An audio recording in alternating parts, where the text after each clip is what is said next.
Recent scans finding mysterious megastructures beneath the Giza pyramids has sparked serious controversy online, with millions of people speculating what is really under the pyramids. Did experts really scan 8 megastructures larger than the Empire State Building? These claims, recently presented by the Khafre Project for major structures under the Giza pyramids detected via SAR, that's synthetic aperture radar Doppler tomography, have stirred people into a craze online. The team behind this, Filippo Biondi and Corrado Malanga, published a peer-reviewed scan of the Great Pyramid internally to find new voids back in 2022, hoping to find new areas not previously discovered. They found a few voids in the pyramid, but they have never been confirmed, or no experts have gone and found those voids and validated their claims. Recently, Ruslan KD and numerous internet enthusiasts have boldly claimed that the new infrared scans revealed something groundbreaking beneath the Great Pyramid. Hidden cities, Tesla coils, aliens, interdimensional beings. Sounds captivating, right? But before you leap through the interdimensional portal into ancient conspiracy land, let's slow down, take a deep breath, and apply a bit of critical thinking. First, those infrared scans you've been hearing about, yes, they're intriguing, but remember, this is preliminary, non-peer-reviewed data. Jumping from interesting anomalies to secret underground cities or advanced power plants, that isn't archaeology, it's imagination. And at MythVision, we love imagination, but we don't confuse it with evidence. Egyptologists, archaeologists, and engineers have long explained the pyramids' construction through real, documented methods: sleds, ropes, human ingenuity, and organizational brilliance. No aliens, no lost technology required. To insist otherwise is to undermine one of humanity's greatest architectural accomplishments.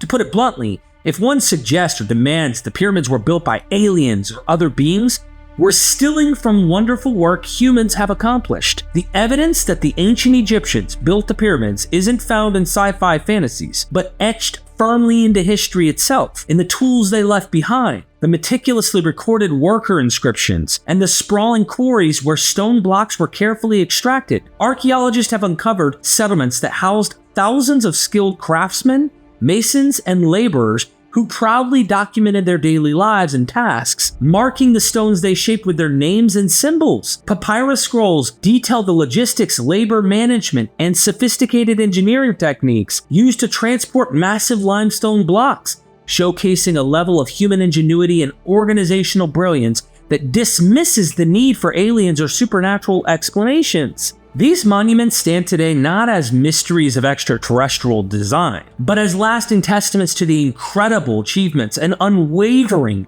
dedication of a civilization whose extraordinary capabilities continue to inspire awe and respect thousands of years later. Critical scholars dismiss any claims of ancient electrical technology in Egypt as complete pseudoscience. There's zero archaeological evidence, no wires, no insulators, no generators, no infrastructure to support such a theory. The so-called Dendera light bulb is a common misinterpretation of a symbolic relief depicting the myth of the lotus flower and the snake, not a lighting device. Look, Nikola Tesla belongs in the 19th and 20th centuries, not inside Old Kingdom tombs.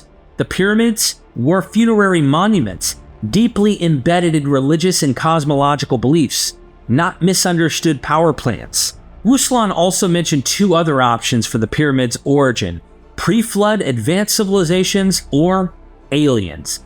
Critical scholars recognize this binary as a false dichotomy.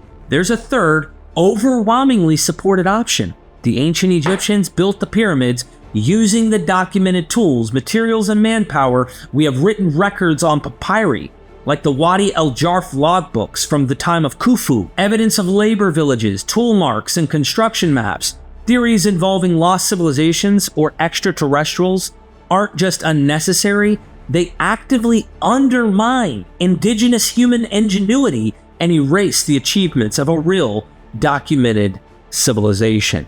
Yes, the Great Pyramid is closely aligned with true north, within 1/15th of a degree, but that's not an explainable magic. Ancient Egyptian astronomers used stars, specifically circumpolar stars, to align monuments. This was well within their capability using simple sighting tools like the Merkek and Bay, proven in modern experimental archaeology. Scholars argue this alignment showcases astronomical sophistication, not alien engineering. Human beings have always looked to the skies.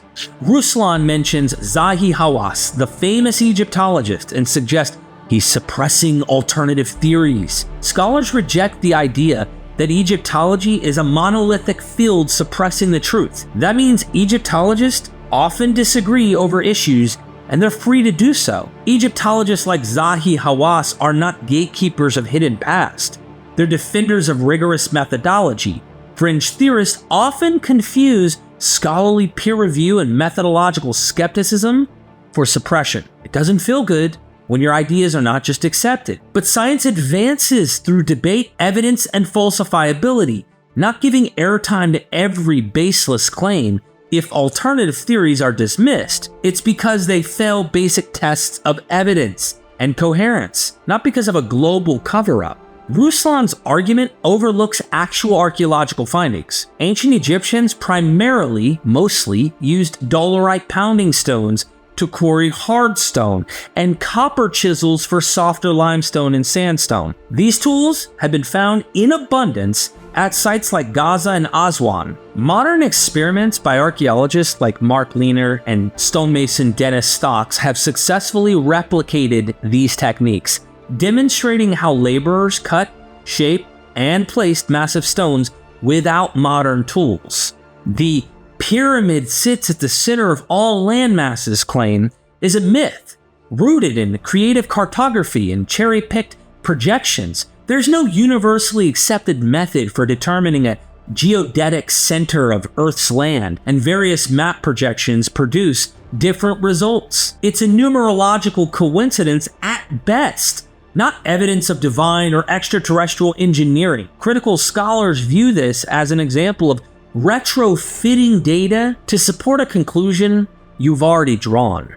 Also, critical scholars who are experts in the Bible and ancient Near Eastern material overwhelmingly reject attempts to treat Genesis 6 and the Book of Enoch as historical records of alien or interdimensional encounters. These texts are clearly mythological in nature, composed in a symbolic and literary framework shared across the ancient Near East. Like their Mesopotamian counterparts, such as the Epic of Gilgamesh, Atrahasis, and the Adapa myth, these stories grapple with themes like forbidden knowledge, divine boundaries where mortals and immortals can go, mortality, and the chaotic mingling of gods and humans. The Book of Enoch, for example, borrows directly from Mesopotamian mythic patterns, particularly the Adapa narrative, where a wise sage or man he ascends to the heavenly realm in search for divine secrets, but also has to be faced by the king of the gods in heaven, Anu, who asks him why he breaks the wing of the south wind and such. Enoch's journey is not a literal space odyssey, it's a literary theological reflection on wisdom, justice, and cosmic order, similar to what we find in the myth of Adapa. Genesis 6, 1-4, with its cryptic references to the Nephilim and the sons of God mating with daughters of men, functions as a mythological prologue to the flood narrative, echoing similar divine-human liaisons found in older stories from Babylonia. Scholars view it as a fragment from an older mythos, likely reflecting a time when Israelite religion was still deeply intertwined with broader Canaanite and Mesopotamian mythic traditions.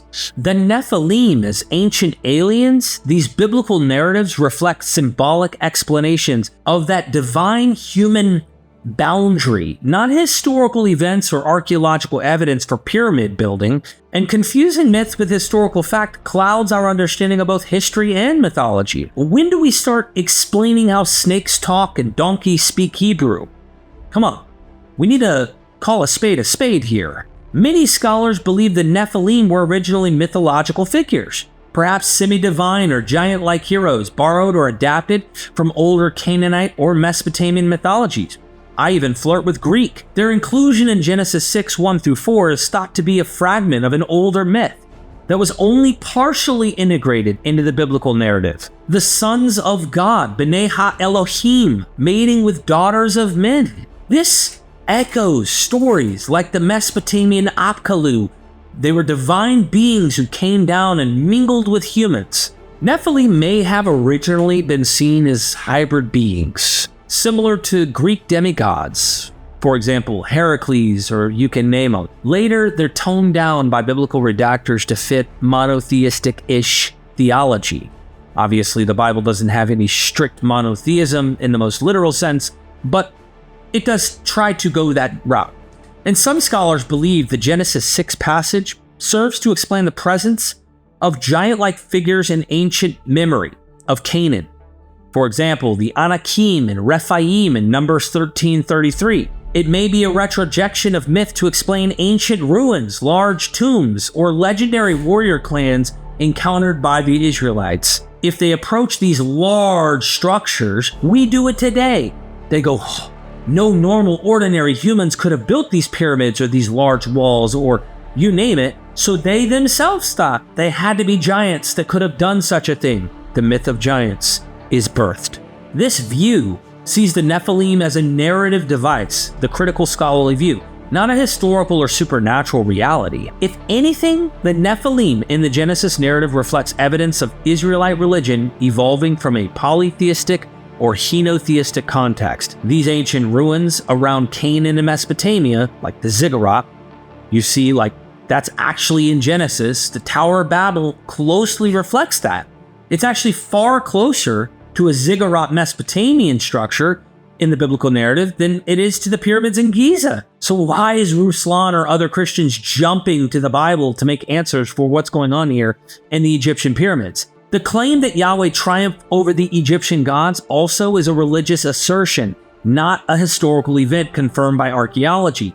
This idea originates from the biblical literature, particularly the Exodus narrative, which presents a theological polemic meant to elevate Israel's deity over Egypt's pantheon. And critical scholars understand this not as history, but as mythic storytelling, crafted to assert national identity and divine chosenness.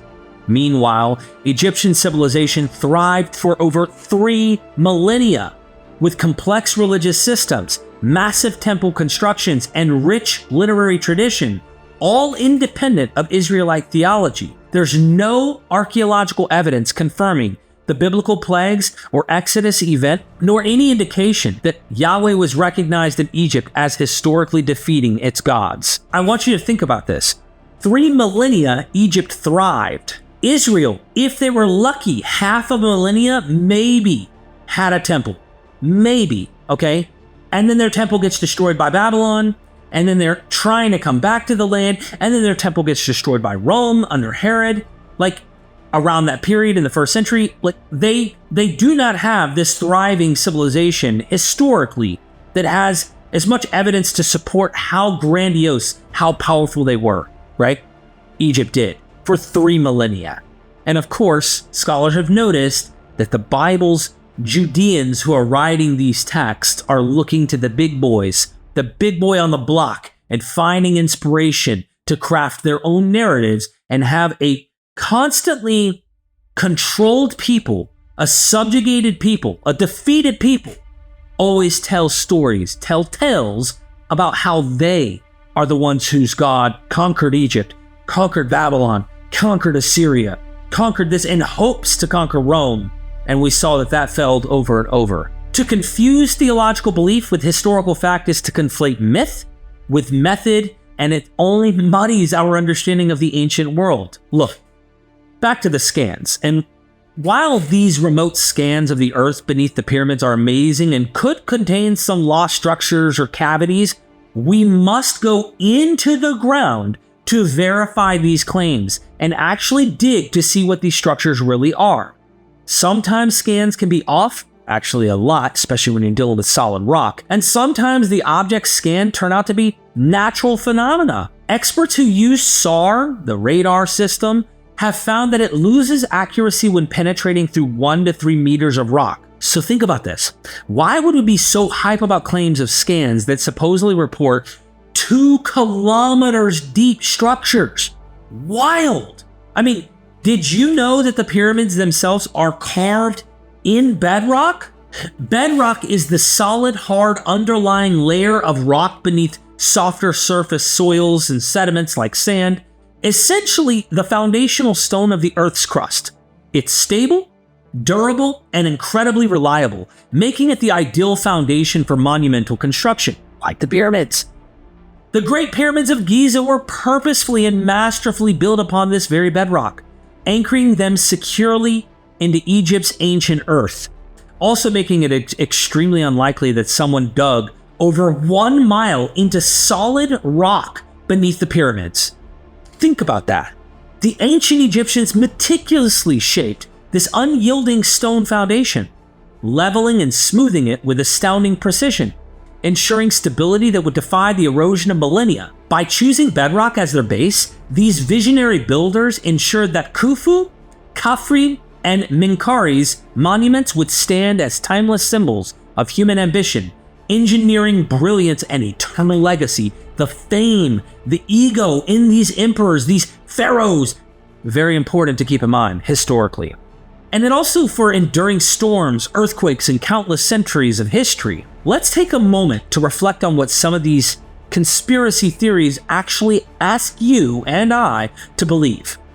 The interdimensional or extraterrestrial beings tunneled 2 kilometers beneath the Great Pyramid through solid rock without leaving a single tool, artifact, or trace of their existence. That advanced scanning technology, which experts agree cannot accurately detect structures at that depth, through solid rock especially, somehow revealed mysterious chambers that mainstream science is just covering up. Or that massive underground voids conveniently shaped like artificial chambers are actually just misunderstood natural formations. I mean, I literally spoke to Egyptologist Karakuni the other day on my flight back from New Jersey, and she literally told me, Derek, if the scans are picking up something accurately and it's not some haywire thing or something else because it's not peer-reviewed, she goes, they may just be natural rock formations and variations of the rock formations in the Earth. Why is that not more likely than interdimensional, extraterrestrial, alien, demonic, etc.? It's wild to me. Just our brains just turn off. We want to think of dumb things and believe them. That's what it seems like to me. Yes, it's entirely possible that there are still secrets waiting to be discovered beneath the pyramids. In fact, it's likely we haven't discovered everything there is in the pyramids. But let's stay grounded. Real discoveries come through excavation, documentation, and peer-reviewed evidence, not fuzzy scans and sci-fi speculation. Breathless leaps to alien civilizations or lost technologies don't add mystery, ladies and gentlemen. They bury the truth beneath layers of fantasy. We want the truth. Let's breathe. Wait for the evidence and keep our feet firmly planted in reality, not 2 kilometers deep in conspiracy. You see, at MythVision, we dive into these fascinating topics guided by critical thinking, scholarly research, and evidence, not sensationalism. And we love when you join us on this journey. If you appreciate truth over sensational, fictive thinking and believing in absurdities, history over hype, like this video, hit the subscribe button. Join our community on Patreon, where your support directly fuels our research and videos. For those craving an even deeper dive, sign up for our academic courses at mvp-courses.com. Own them for life, study at your own pace, you can do it from your own home, and take your knowledge of history, mythology, and critical thinking to the next level. Many of these academics are actually meeting with their students, so you can actually directly engage on Zoom calls with many of them, such as James Tabor and Professor Elaine Pagels. Again, thanks for watching MythVision, where we always encourage you to question everything. And never forget, we are MythVision.